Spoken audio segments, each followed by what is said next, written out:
Der er blevet gravet, svejset og kørt læssevis af nye skærver på jernbanen i Jylland i den seneste tid. Siden foråret har Banedanmark gennemført en omfattende fornyelse og fremtidssikring af jernbanen mellem Aarhus, Aalborg og Hjørring.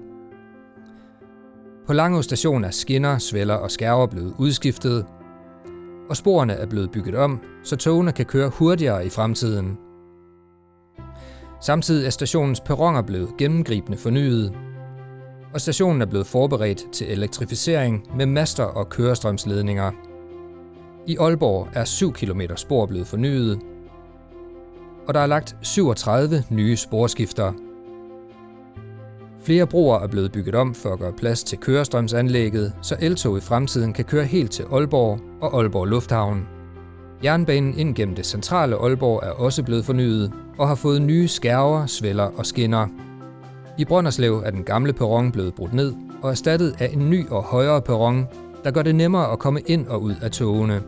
Perronen er udstyret med ledelinjer til blinde og svagtseende og har fået ny flisebelægning og belysning.